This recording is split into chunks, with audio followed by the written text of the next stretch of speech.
29 songs for this album.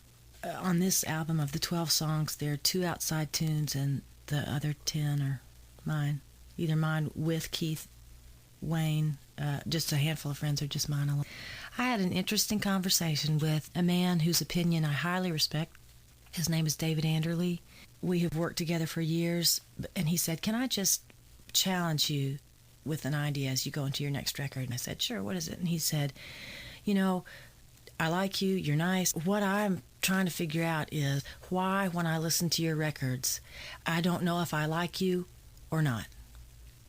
And he said, "What I want you to do is dig deep and put you on the record. Stop hiding behind other people's phrases. Dig deep and show me what you've got. And make it so you that I either really like you or I don't like you at all." Right around the same time, through a lot of work situations, I'd gotten to be friends with Vince Gill, who's a great singer-songwriter. And he said, "You know, the funny thing is, the more I know you, the less I recognize you by the girl on the record. Where is she on your records?" And then Wayne Kirkpatrick, who I've written with for 11, 12 years now, he started saying, "Hey, I really feel like, gosh, Amy, at some point we either hunker down and really allow ourselves to be artists, or really what was the point of this?" And with those 3 voices, co-workers and friends, I kind of went into this project saying, what do I have to say? And it was really a challenge. And quite frankly, the first couple of songs I came up with, I had this overwhelming feeling that they were inappropriate, that my feelings were inappropriate, that what I really felt, I had never really said. I mean, at this point, it's really hard for me to remember exactly what the fear was based in, but it was palpable.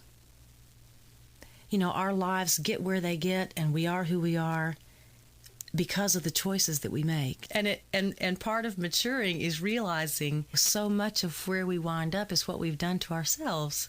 Okay, the first song I wrote for the album was "It Takes a Little Time." And I started that. Interestingly enough, to me at least it's interesting, I went up and visited Caribou Ranch. I had a day off on the road, day and a half, and I flew to Caribou from Los Angeles. And Caribou Ranch is where I recorded Age to Age, Straight Ahead, the first Christmas album, and Unguarded. And I hadn't been back since, and the studio had burned down, but it's a working cattle ranch, and it had been over 10 years. I went back, and walking around those grounds, I was just thinking, what all's happened in the last 10 years?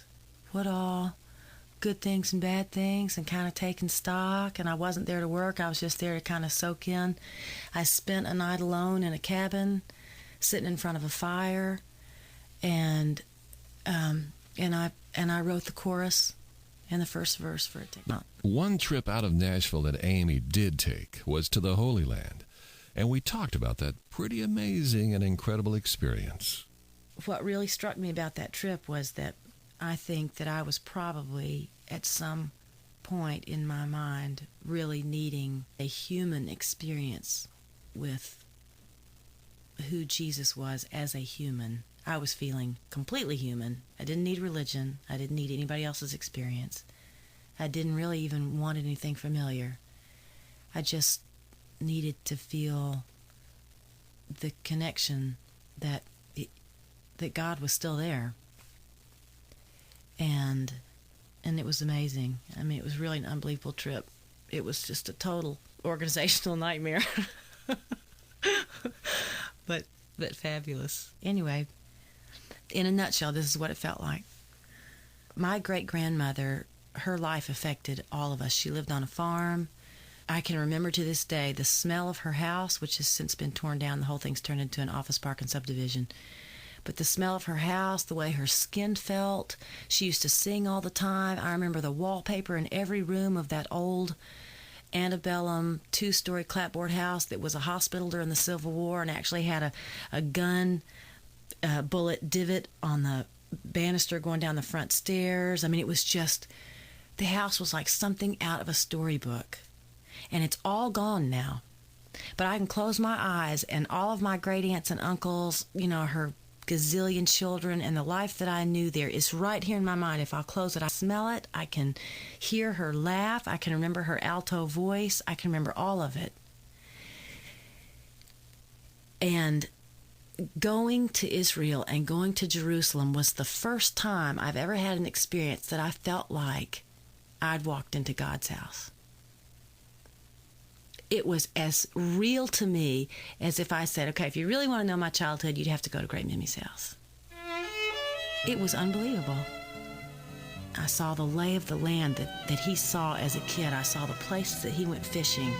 I saw his wallpaper. I smelled the smell that it was just like, it was amazing. The title of the project, Behind the Eyes, is actually a phrase from one of the songs on the album. And when I asked Amy about that song, Turn This World Around, she had quite a story to tell. Well, the music was written by Keith Thomas, and he actually had that line for the chorus, Turn This World Around.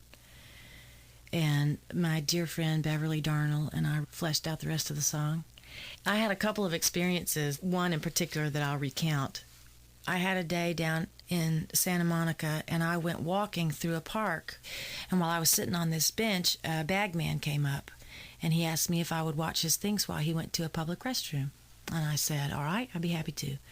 When he got back, he said, do you mind if I sit here for a while? And I said, no, that's fine. Do you mind if I keep doing what I came here to do? I'm just reading a book and listening to some music. And he said, no, go ahead. And then we visited, we talked. We wound up telling each other about our lives. We talked for about 2.5 hours, and we walked down the sidewalk together, leaving. And I said, I'm telling you, I'm a little nervous walking back to my hotel because I've trusted you. Don't let me down, Johnny. And he said, I won't let you down, Amy. And he saw what hotel I went to. He never came knocking on my door. He never came and looked for me. And as I was leaving, I said, I've really enjoyed this conversation because I was alone in Los Angeles today, and you're the first person I've talked to. I took an early morning flight. My family was still asleep. And he said, well, you're the first person I've talked to in 3 or 4 days. And I really appreciate it. And I got home and I told my sister, I called Carol, and I said, it was so interesting how desperately I needed a human connection. All of that obviously eventually became a lyric in the song. Behind the eyes, broken promises and dreams, and good to sing. All we're really looking for is someplace safe and warm, the shelter of each other. The weird thing is, even talking about these songs, what I want to do is play the 20 songs that didn't wind up on the record. Like there's one song called Come Into My World, and I won't play it, but it starts off, come into my world, come crashing through the ceiling, and find the messy rooms, the scattered pearls. If you are brave, then come into my world. And I'm writing it because I have no choice. Once you give yourself over to being honest, anything that you say that's not honest, you just go, who am I kidding? And why even say it? Why waste the oxygen? And I'm not talking about using honesty in a hurtful way. It's not the power of saying, hey, I'm going to just say every unkind thought I've ever had. But I'm talking about integrity inside you. That's what I want for my kids. That's what I want for me. That's a high calling. And I'll tell you something else. To plumb the depths of your feeling in light of the love of God is an amazing thing, because to plumb the depths of your own pain without the all-encompassing, you're ahead of me, behind me, you know all this, you know all of the junk that I'm trying to get to the bottom of before I even say it. God, you know it all. Psalm 139 takes on a whole new meaning. But with that safety net and that guarantee of when I get to the end of all of this, I know there's one who'll stand beside me. If you don't really believe there's a God, then why dig in? But see, the exact opposite is really true. I think it takes years of living as a believer to say, I think I finally believe, God, that you love me enough that I'm going to try to get to the bottom of who I am. And what kind of love will still